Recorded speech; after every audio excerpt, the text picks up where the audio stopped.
முறுக்கு அவல் பொரி. அஞ்சரை பெட்டி நிகழ்ச்சியை பார்த்து கொண்டிருக்கக்கூடிய அனைத்து நேயர்களுக்கும் வணக்கம். இன்றைக்கு அம்மா கை மனத்துல நம்ம கத்துக்க போறது என்னன்னாக்க சுவையான சூப்பரான வேர்க்கடலை சாதம். வேர்க்கடலை சாதம்னா வேர்க்கடலைன்னு சொல்லும் போதே நமக்கு வாயில நாக்குல தண்ணியா தொட்டுது இல்லையா?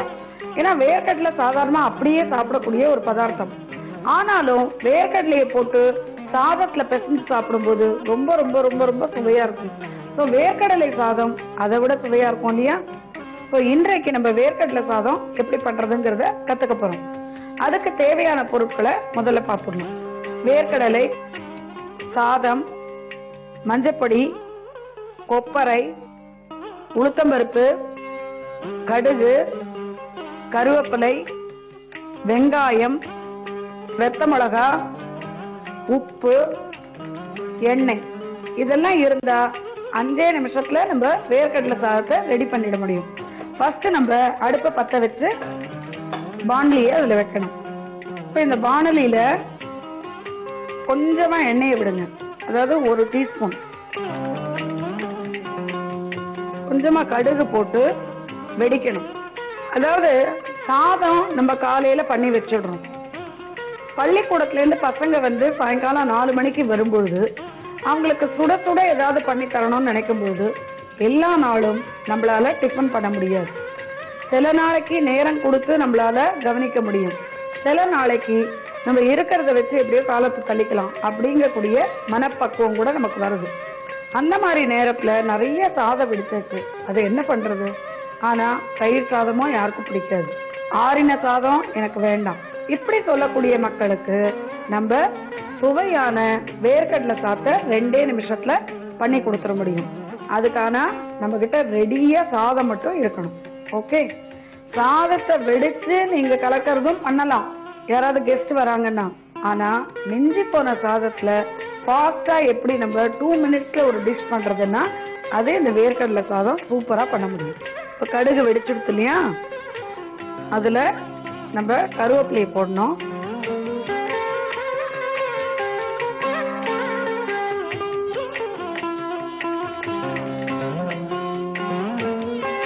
ரெண்டு வெத்த மிளகாய கிள்ளி போடுங்க.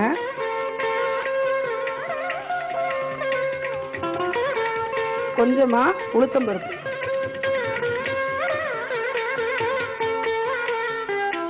நல்ல உளுத்தம்பருப்பை செவக்க வறுக்கணுங்க. இந்த பச்சை வேர்க்கடலையா இருக்கிறதுனால கொஞ்சம் வேர்க்கடலையும் இதோட போட்டு சேர்த்து வறுத்துடலாம். ஏன்னா வேர்க்கடலையும் கொஞ்சம் வறுபடணும். இல்லைன்னா உங்ககிட்ட வறுத்த வேர்க்கடலை இருந்தா அதை போட்டு 1 நிமிஷம் நம்ம எண்ணெயில பெரட்டினா போதும். இப்போ இதுல டப்புன்னு வெடிக்குது இல்லையா? இதுதான் பதம். வேர்க்கடலை வறுத்தாச்சு.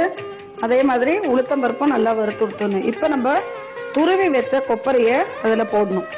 போட்டுட்டு கொஞ்சமா மஞ்சப்பொடி போட்டுக்கோங்க. லேசா, நிறைய போடாதீங்க. போட்டுட்டு வெங்காயம் பொடி பொடியா நறுக்கி வச்ச வெங்காயத்தை போட்டு ஒரு பெரட்டிடுங்க. இது எல்லாம் சேர்ந்து வரும்போது உங்களுக்கு கம கம கம கம கமான வாசனை வந்து ரொம்ப ஊரையே தூக்குற மாதிரி இருக்கும். அதாவது அந்த அளவுக்கு ஒரு நறுமணத்தோட இருக்கும். இதையே நீங்க இன்னும் தேங்காய் எண்ணெயில பண்ணினா ரொம்ப ரொம்ப வாசனையா இருக்கும். ஸோ இப்போ எல்லாம் சேர்ந்து வறுபட்டு உங்களுக்கு பிரமாதமா இருக்கும் பாருங்க. இதுல கொஞ்சமா உப்பு போட்டுக்கோங்க தேவையான அளவு. அதையே சேர்த்து வறுத்துருங்க. வெங்காயம் வந்து ஃபுல்லா வதங்கணும் அப்படிங்கிறது இல்லைங்க. ஒரு ஆஃப் பாயில்டா அந்த சூடுல வதங்கினா போறோம். இப்ப நீங்க அடுப்பை சிம்மில் வச்சுட்டு ரைஸ் நல்லா உதிர உதிரா வெடிச்சு வச்சிருக்கிற ரைஸ் அதுல போட்டுருங்க.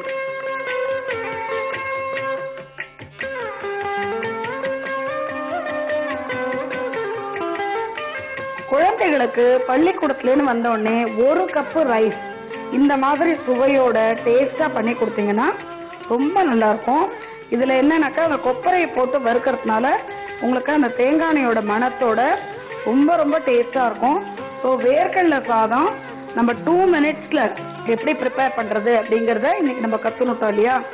இது என்னன்னு கேட்டீங்கன்னா, நம்ம வீட்டுல எப்பவுமே வேர்க்கடலை வாங்கி வச்சிருப்போம், கொப்பரையும் இருக்கும். அப்படி கொப்பரை இல்லைன்னா கூட தேங்காய் நமக்கு கொஞ்சம் ஃப்ரிட்ஜில் வச்சுட்டீங்கன்னா ஒரு 2 நாள்ல பார்த்தீங்கன்னா கொப்பரை மாதிரி ஆயிடும், காஞ்சு போன தேங்காய். அதை கூட நீங்க துருவிட்டு இது மாதிரி பண்ணிக்கலாம். அதனால கொப்பரை இருந்தாலும் இல்லாட்டியும் வேர்க்கடலையை வறுத்துட்டு 2 வெட்டை மிளகாய், கொஞ்சோண்டு வெங்காயம் எல்லாத்தையும் கிள்ளி போட்டு கடன்னு கடுகு உளுத்தம்பருப்பை போட்டு வேக வச்சுட்டு நல்ல வெந்த சாதம் ஆறி இருந்தா கூட அதை நீங்க இப்படி தூக்கி போட்டு நிமிஷமா நீங்க ஒரு 2 மினிட்ஸ்ல பாருங்க எவ்வளவு ஃபாஸ்டா பண்ணிட்டோம்னு. வேர்க்கடலை சாதத்தை நம்ம ரெடி பண்ணிட்டோம் இல்லையா? இதை நீங்க ஒரு சர்விங் பவுல்ல எடுத்து போடுங்க.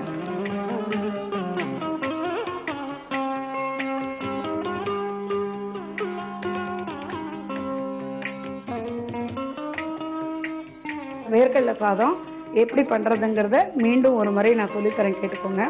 ஃபர்ஸ்ட் அடுப்பை பற்ற வச்சுக்கோங்க. அதுல பாண்ட்லியை போட்டுட்டு ஒரே 1 டீஸ்பூன் எண்ணெயை விடுங்க. 2 கடுகு போடுங்க.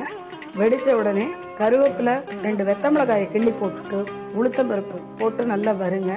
அது வறுத்துட்டே இருக்கும் பொழுது கொஞ்சமா பச்சை வேர்க்கடலையும் போட்டு நல்லா முறுன்னு வறுத்துருங்க. கொஞ்சமா கொப்பரை துருவி வச்சதை போடுங்க. போட்டுட்டு கொஞ்சம் மஞ்சப்பொடியும் போட்டு பொடியா நறுக்கி வச்சிருக்கிற வெங்காயம் எல்லாத்தையும் போட்டு ஒரு பெரட்டுங்க. கொஞ்சமா உப்பையும் போட்டுக்கோங்க தேவையான அளவுக்கு. எல்லாத்தையும் சேர்த்து நல்லா வறுத்த பிறகு சாதம் இருக்கு பாருங்க, அந்த சாதத்தை கொஞ்சமா எடுத்து போட்டுட்டு அதுல உதிரா நல்லா கலந்து சுட எடுத்தீங்கன்னா இந்த வேர்க்கடலை சாதம் இருக்கே அவல் உப்புமா மாதிரி சூப்பரா இருக்குங்க.